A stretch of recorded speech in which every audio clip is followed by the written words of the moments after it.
5, 4, 3, 2, 1, go! I hate this party.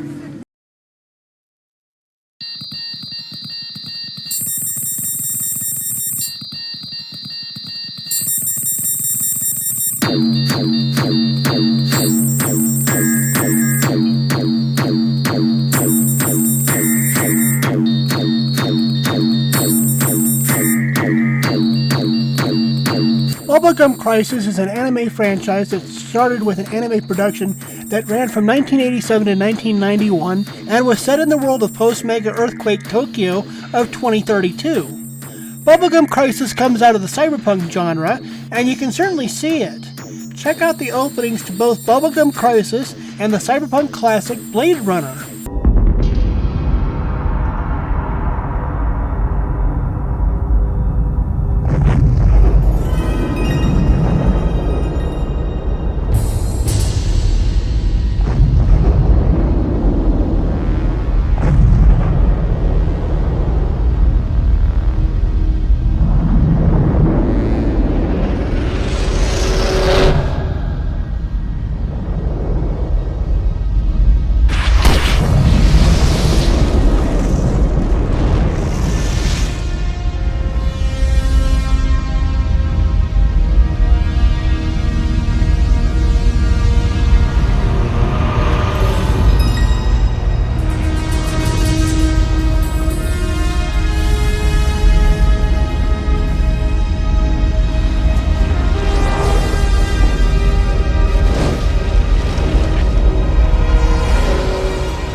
Bubblegum Crisis is centered on the adventures of the Knight Sabres, a group of 4 women who wear armored suits and do contract work when they are not fighting the almost constant threat of malfunctioning robots known as boomers.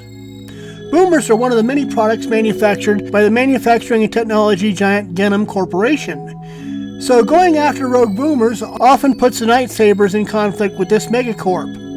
Along with these armored vigilantes, the 80 Police's Boomer Crimes Division also tries to curb rogue boomer attacks, to somewhat limited effect. Very often, the Knight Sabres listen in on 80 Police communications and then jump in on the case when they hear about a boomer incident. The Knight Sabres are led by Celia Stingray, a woman who owns a lingerie shop that also is a front for an entrance to the Knight Sabres base.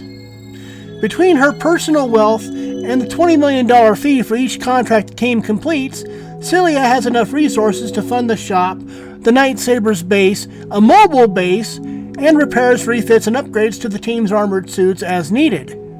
Also on the team is Pris Arisagari, a hard-nosed rock star who is well-versed in speed bikes and guns. Then there's Nene, a ditzy woman who happens to work at the 80 Police Department and is able to feed the team information about their operations. Finally, there's Lena, who works as an aerobics instructor. Rounding out the team is Mackie, the group's driver, Celia's brother, and a generally good-natured teenage lech. So, as you can probably see, Bubblegum Crisis also takes a cue from the Batman series, in that Celia basically fronts most of the money to keep the Knight Sabres in operation. Especially since, many times, the results of their jobs mean that they end up being freebies. Hey, do you suppose we can collect the balance under the circumstances? That's right. Don't you realize how serious this is? Oh, I realize. 20 million! 20! That's not what I mean. Along with Genom being an outright enemy of the group, the 80 Police seem to have sort of a frenemy relationship with the team. Leon is a capable officer with the 80 Police, and he spends a lot of time trying to seduce Pris, while also being picked on by Nene, especially in the Tokyo 2040 version of the series. Oh, hi, Leon Boo! Did you come all the way over here just to see me? How many times do I have to tell you to quit calling me that? Why? It fits you so well, Leon Pooh.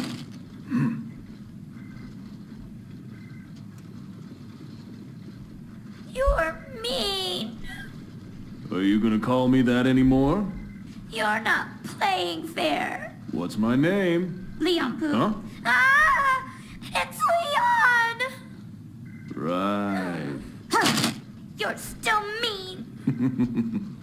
Still, the 80 Police are just as likely to try to arrest the Knight Sabres when they encounter them. Almost worse than the 80 Police is the National Army, which hired the Knight Sabres on the first episode of the original series, only to spy on them, trying to glean secrets from the scans of their suits. The Army's first contact also had the team trying to recover a small girl who had been kidnapped by boomers. However, it turned out that the girl herself was a specialized boomer who served as a coordination mechanism for the Space Branch's orbital satellite defense system. When the girl found herself in danger of being destroyed, she activated the satellite system and destroyed part of Tokyo. Celia summed up the situation the best. An accident occurred at about 4 o'clock this morning. A USSD orbital particle beam satellite discharged by mistake, striking the Tokyo Bay Aqua City and sending it up in flames. In addition, according to a police statement, with regard to the Aqua City incident yesterday, the accidental particle beam satellite discharge was most regrettable. USSD will therefore place its full resources into an inquiry. We will strive to prevent such an accident from occurring again. Cynthia was a weapon we developed to synchronize with the orbital satellites. She may have been just a weapon to you, but to us, she was a little girl that needed to be rescued. During the design phase, we considered many possible shapes, but... Do us all a favor and make the next one look like a dog or a cat. Technically, the original Bubblegum Crisis series is quite good, with mid-80s sounding music, intricate background graphics, and animations that look like live action rather than a cartoon. Later versions of the series continue this, sometimes with a more hard rock or heavy metal sound, which we have playing in the background. The plot is complex enough to be interesting, yet easy enough to grasp within the 8 episodes of the original series. After series producers Yomick and Artmick split up, Artmick attempted to continue the series, The result was the Bubblegum Crash series and a lawsuit from Yomex. Another company later picked up the rights to the series, and in 1998 they produced the 26-episode reboot series Bubblegum Crisis Tokyo 2040. In 1990, a 3-part series, The 80 Police Files, was released, and in 1999, a 12-part sequel to that series was released. All of these series are very good and thoroughly flesh out the world of mid-21st century Tokyo and the Knight Sabres. There are multiple copies of this series available on the internet in the original Japanese or in dub or sub form, so pick your poison, so to speak.